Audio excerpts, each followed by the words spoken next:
This is our third poetry jam. The first one, I can remember that it was a night that I wanted to relive. The second one, there was a lot of technical issues, but ultimately we got the job done. But I would say that there was a big difference in my approach to the first one and the second one, and I didn't know what was different between those, number one and number two until now. Ultimately, like I said, we got the job done twice, and I believe that we did a great job twice. But personally, when I approached the first poetry jam, it was, early on. I'm just submerged in the vision and the the message of unassociated. You know what I'm saying? And it's like I'm doing what I'm doing, conducting the poetry jam, because it's what I know that people needed. It's what I know that I wanted to give, and I even wanted to receive from the different stories that were being told. Bottom line is, that was like a really authentic approach of just helping other people to the first one. The second one, that approach was still there, don't get me wrong, but the second one was a little different because at this point the pressure sets in, right? When now you have something to compare to. The first event, there was nothing to compare to. It could have been an absolute flop, but no one would say anything because there's never been one before. But the second one, there's something to compare to. Make sure it's better than the first one. And that pressure came on me. You know what I'm saying? Like, that pressure came on me, and it distracted me from the actual service part. The pressure to do better than before distracted me from actually serving, doing what I was called to do in the moment, and that was plan this event so we can serve the people. The lesson that I want people to get from this podcast episode is that the most important thing is service, is serving others. God supplies you with the talent and the gifts and the blessings he supplies you with so you can use it to serve other people and serve him, of course. That is why you have what you have. It's not for you to compare to other people, to compare to other things, to compare one of your projects to another one of your projects. Your job is to serve. And when you lose sight of service, that's when a lot of things can go south. I want to talk about the story of King David. We all know King David, David and Goliath, right? The guy that, small young David that killed Goliath, the giant. What should have been the impossible. He did the impossible, but that situation is really what gave David his name at the time. Everybody knew his name after that. The Bible talks about people were, the women were singing songs that Saul killed thousands, but David killed 10,000s. The world knew David's name after he killed Goliath. But what a lot of people don't understand or don't lay an emphasis on is how David even ended up in that situation. Mind you, David was anointed king even before he came to Goliath, right? He was there. Samuel the prophet came to David's family and he said, Jesse, David's son, bring out all your sons so I can anoint one of them as king because God wants one of them to be king. Samuel didn't know which one. So Jesse brought out all his sons except David because he didn't really believe in David. He didn't believe that David was going to be anything special. But Saul said, go and fetch that last son. And when David came to, Samuel said, go and fetch that last son. And when Samuel the prophet saw David, he anointed him as king because that's what God wanted him to do. So David was anointed as king even though he was the underdog in his entire family. He was, not even taken seriously. David was a servant. David's job was to feed the sheep. He was a shepherd. His job was to basically do whatever his older brothers or his other brothers and Jesse, his dad, told him to do. And Jesse didn't even think much of him. But then he's anointed as king.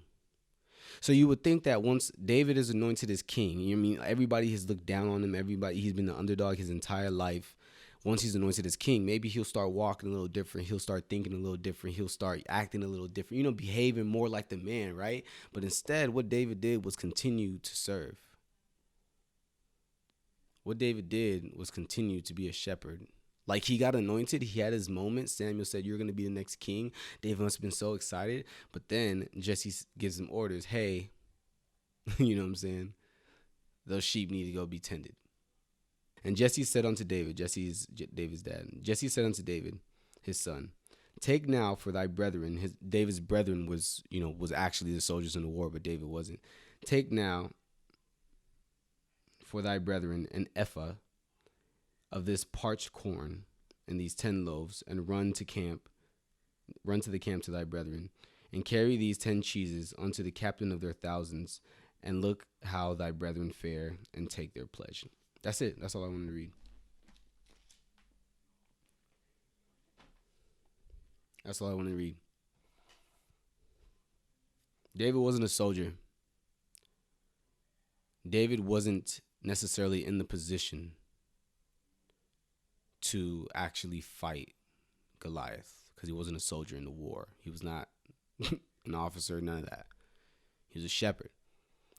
But somehow, because it was according to God's plan, he needed to be on the scene in order to fight Goliath. And how did that happen? Because David's dad told David to go and give his brothers, the real soldiers, some food to eat. Service. If David did not go to give that food to his brothers, he would never be in a position to fight Goliath, never be in a position to kill Goliath, never be in a position for people to know his name. Imagine if he walked away from being anointed by Samuel and he was like, I'm the man now. You know what I'm saying? I'm supposed to be king one day. I ain't feeding no sheep, Dad. Psych. I ain't feeding no sheep. I'm above that now. Imagine if David did that to the point where his dad asked him, "Hey, can you go and can you feed these, feed your brothers at the battlefield?" And he says, "Heck no, I'm not going there. I'm supposed to be king one day." And he would have missed his opportunity for everyone to know his name, to kill Goliath. David was put in a position to really claim his destiny by serving.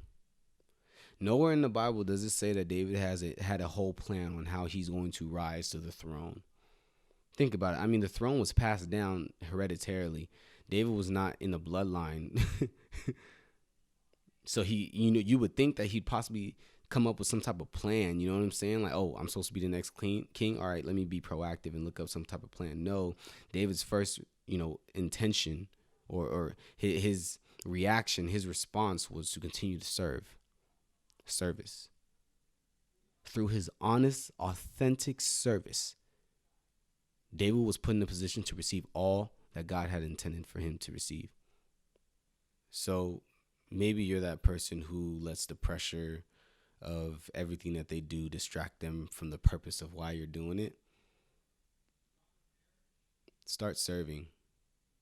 Understand that service is the most important thing. Serve God, serve other people, and everything else will follow. David was in a position to kill Goliath because he was serving. David had to feed his brothers. That was the mission, feed your brothers. But through that service, he found Goliath, and Goliath catapulted him to his destiny by killing him. Serve. Even when it doesn't sound like it's relevant to your end goal or none of that, serve. Do what God wants you to do. Just do what he wants you to do. Because God isn't always a person that follows the traditional path. He's not confined to that. He created the heaven and the earth. He doesn't have to be confined to a traditional path.